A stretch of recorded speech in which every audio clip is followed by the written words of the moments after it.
หมอยสูงค่ะหมอยสูงปีๆน้องๆผู้ปันแห้งขาวใส่หมอหอมกุกกอกุกก้อนค่ะมื้อนี้เป็นวันที่8เดือนธันวาคมปี2025ในตอนรายการเฮาค่ะตอนได้เดียวเนาะพี่น้องค่ะมารับถอมด้วยข่าวเงาที่มีอยู่หลายๆตอนค่ะนะมื้อเดียวก็มีข่าวเงาออกมาตั้งฝ่ายเจ้าหน้าที่ภูมิพลพ่นเขาในก็เปิดคาบลองจอยเทียมดีก้นหวานก้นเมืองค่ะเนาะว่าได้เป็นของกินใจและเครื่องใจโคตรตื้อว่าสังว่าเจ้าในเนี่ยค่ะปยกแทงตอนหนึงในติอ่อนเอาพี่น้องค่ะมาถอมมาเลยเพียนด้วยเกี่ยวกับไปลอง โปรไฟล์เปิ้นเกียบโพนำไทยและแคมโบเดียว่าเฮ็ดจังไหนค่ะอ่อนตั้งเปิ้นได้ได้ก่อเฮาค่ะมาถ่อมด้วยข่าวงาโหในอ่อนตั้งค่ะนะเมื่อวันที่7เดือนธันวาคมที่6ปี2025นั่นค่ะก็ไล่หันมีข่าวเงาออกมาค่ะเนาะตีอันเจ้าหน้าที่ภูมิพลพรเขาไล่ออกมาลาดว่าลองที่อันก็ซึกก็หันเขาโลอยู่พ่องย่ำมื้อเหลียวในได้ก็ได้เรียกว่าเป็นเสื้อผ้ายางค่ะก็บ่ว่ามื้อเหลียวในมันเป็นข้าวฮือข้าวฝนยาวว่าไหนเสียวก็ไหนเพราะว่าห้ามนาทีปนพ่อนอยู่ในปืนตีได้ก็เพราะว่าฝนตกเนี่ยก็ซ้ำและใจฟ้าหยางค่ะเนาะพาหยางอันเป็นซื้อเฮกังฝนนะคะที่2เนี่ยก็เป็นยาแห้กังยุงค่ะจังหนังว่าค่ะเนาะเข้าฝนในยุงก็เหลิงนะอันว่าได้เป็นยุงลายว่ายุงป่ายุงกุสำเซนเปิงเนี่ยค่ะที่3เนี่ยก็เป็นตั้งกินแฮงน้ำพิษน้ำพิษแฮงน้ำพิษอันไว้ไล่เขิงจังไหนค่ะนะแทงอันหนึงก็ข้าวซอยออดต่อแทงอันหนึงก็เป็นปลาแอบเนื้อแอบกาแฟนำแล้วก็กวนในโพจ้ายทงติ้นไหลเจิ้นได้เฮ็ดในคาอ้อมค่ะข้อมูลในค่ะเลยเปลี่ยนมาที่ห้องการข่าว CH7 ออกไว้เนี่ยค่ะกำในเฮาค่ะเนี่ยก็มาถ่อมด้วยแทงตอนหนึ่งแค่พังอันพี่น้องค่ะเลยหันอยู่พ่องย่ามมื้อเหลียวในแต่ก็เป็นหังก้นวันก้นเมืองเขาค่ะเนาะออนกันเอาตั้งเกณฑ์ตั้งยามเคิงใจโคตื้อกว่าจอยกว่ามอบอาปันก็ซึกก่อหารเฮ็ดจังได๋คะในวันที่7เดือนธันวาคมที่6ปี2025ค่ะตีเจดอนสุรินทร์ค่ะนะอันหิ้มห้อม ปราสาทตาเมินโทมเอิ่งตาเมียงจิววิ้งพนมดงรักใจดอนโสดินค่ะไลโฮบทบหันว่ามีก้นหวานก้นเมืองอ่อนกันเอาตั้งกินตั้งยำเคิงใจโคตื้อแน่ค่ะกว่าจ้อยกว่าเทียมกว่าเย็นกว่าปันก็ซึกก็หันเขาอยู่เคยใหญ่ตั้งวันเฮ็ดจังได๋ค่ะออบว่าได้เป็นข้าวม้นจังได๋เนาะของกินของใจว่าสังว่าเจิ้นนายเฮ็ดจังได๋ค่ะเลอสินั่นก็ก้นหวานเขาก็เอาตื้อตั้งเสียก็ยักเยี่ยมด้วยอันเป็นถาดตาเมินโทมให้แหน่แต่เลยว่าก้นเนี่ยซัมปอเกินควานหลงไหวเฮ็ดจังได๋ค่ะอ๋อเพราะว่ามาด้วยเงาลายในปื้นที่ย่ำเหลียวก็จังหนังว่านั้นยาวค่ะก็ยังตึงมีลองแข่งๆกันอยู่นั่นขนาดไหนเหมือนจังว่าจ้อมหลานจ้อมเก๊กว่าสังว่าจังไหนก็มีลองเตอแข่งๆกดท่าสังห้าและเจิ้นได้เนี่ยค่ะในตอนของการค้าการขายก็ก้นหวานก้นเมืองปอก้าแม่ขายเขาได้ก็ว่าอันเป็นเปิ้นฮ้องว่าเซ็นหมายลองซื้อว่าสังว่าจังไหนก็ลดยอมแห้งจังไหนเนี่ยค่ะ เมื่อเหลียวอยู่ที่ผู้ใหญ่ก้นหลวงภูมิพลพ่นเขาไหนก็คาดใจหาไล่ตั้งค่ะดอกเปิดดาเดเกเรลองข้องขับมันเลยเกิดขึ้นใน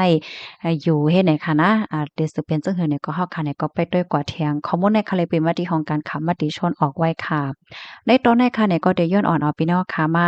หาบถ่อมโดยมาเลเพียนด้วยเกี่ยวกับเลยลองปื้นเกียบโปรไฟล์โพน้ำไทยและแคมโบเดียพ้องยามมาเหลียวในให้ไหนค่ะเนาะแคมโบเดียใน ตั้งอังกฤษได้ก็แคนเบเดียนั่นค่ะนะเนาะไทยได้ก็ได้ว่ากัมพูชานะคะอำนั้นก็เขมรเนี่ยก็ฮ้องเฮ็ดจังได๋ค่ะเนาะออนดังเปิ้นได้ก็เฮาคามาถ่อมด้วยอันเป็นโปรไฟล์ของผู้นำไทยอ่อนตั้งค่ะเนาะชื่อห้องว่าแพทองทานชินวัตรอายุอาสาปี38ปีเป็นลูกสาวลูกหญิงจอมพ่องหลวงก่อเก่า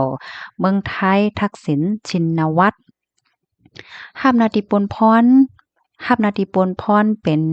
จอมพ่องหลวงเมืองไทยเมื่อวันที่16เดือนธันวาคมที่8ปี2024ข้าวตังก็10เลิศนะคะอยู่ในปาร์ตี้การเมืองปาร์ตี้เปอร์ไทยนะคะ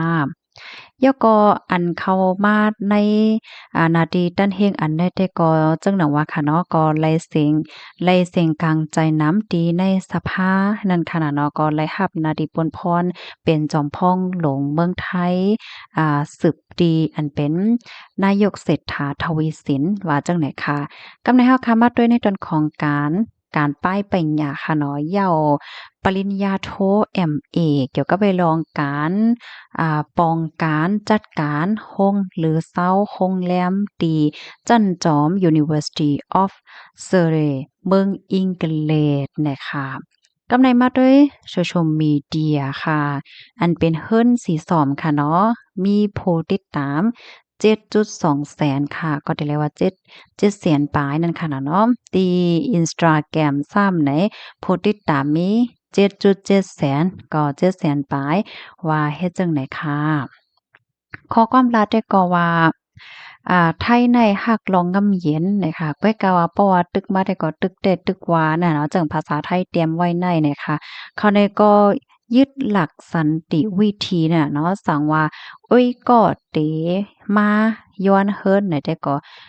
ยกปันอำไลเนี่ยค่ะว่าเนาะเป็นถอยความค่ะกันเนาะกำในเฮาค่ะมาโดยอันเป็นโปรไฟล์ของผู้นำกัมพูชาค่ะอ๋อค่ะชื่อได้ก็ฮ้องว่าสมเด็จมหาปวาราธิบดีฮุนมาเน็ตอายุไล47ปีเป็นลูกชายผู้นำเก่าฮุนเซ็นค่ะ รับหน้าที่ปนพรเมื่อวันที่22เดือนธันวาคมที่8ปี2566เข้าตั้งก็1ปีปลาย10เดือนเนี่ยค่ะเนาะปาร์ตี้ได้ก็อยู่ที่ปาร์ตี้ก้นเมืองกัมพูชาค่ะอันแลรับหน้าที่ปนพรได้ก็ไหว้เสก็เป็นปอหุ้นเส้นปืนเผาถอนตัวออกเหย้าเนี่ยก็ให้เป็นให้อันเป็นคนมันเด็ดในค่ะมารับหน้าที่ปนพรสืบต่อเฮ็ดจังได๋ค่ะในตอนของป้ายปริญญาค่ะเหย้าได้เรียกว่า PhD ค่ะเนาะปริญญาเอกเกี่ยวกับไปลองเศรษฐศาสตร์ตีจั่นจอม University of Bristol เนี่ยเมืองอังกฤษค่ะได้เลยว่าเป็นจั่นจอมที่เมืองอังกฤษเหมือนกันค่ะนะอันในเหย้าปริญญาเอกเนี่ยก็ได้เลยว่าเป็นด็อกเตอร์เหย้าจังได๋ค่ะเนาะเศรษฐศาสตร์เนี่ยก็มันได้ป้ายเกี่ยวกับไปลองการป้ายมักมีว่าสังว่าจังไหนกูลองๆค่ะนะอันป้ายที่เขาเห็นมาได้เฮ็ดเนี่ยค่ะ Social Media ค่ะเนาะเฮิรนสิสอมได้ค่ะ มีผู้ติดตาม 1.6 ล้านก็1,600,000ปลายเนี่ยค่ะแล้วก็ที่ Instagram เนี่ยได้ก็มีผู้ติดตามอยู่30,000นะคะความขอนข้อความลัดเขาได้ก็เข้าโฮมอบโอ้ดัง JB4 จอมท้ายค่ะหางแฮนยืนสีปึ้นตีเหรียญลีนั่นกว่าตีลมตลาดโลกว่าเฮ็ดจังหนังไหนค่ะค่ะข้อมูลอันใดเนี่ยค่ะในก็เลยปรีมาที่ห้องการข่าวไทยรัฐออกไว้เนี่ยค่ะ พี่น้องค่ะรับถอมเยาหันเทินเจ้อพองค่ะเพราะว่าเฮาค่ะมาโดยผู้นำดังสองเจ้าสองก้อนได้ก็เย้าย่องมาที่เมืองอังกฤษเฮ็ดจังได๋ค่ะนะ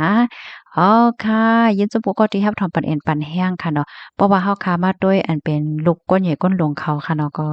อ่ากว่าเฮ็ดเนาะว่าน้องเมืองว่าสังว่าจังไหนเนี่ยค่ะนะเพราะว่าเฮาค่ะมาด้วยอัน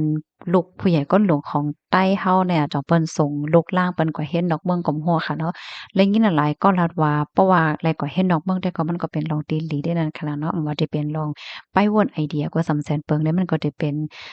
คือตั้นลุกลงฟ้าอันว่านั้นยาวค่ะเย็นเจ้าเมียนำค่ะย้อนให้อยู่หลีกินหวานในรถเพกันค่ะเอามาส่งค่ะ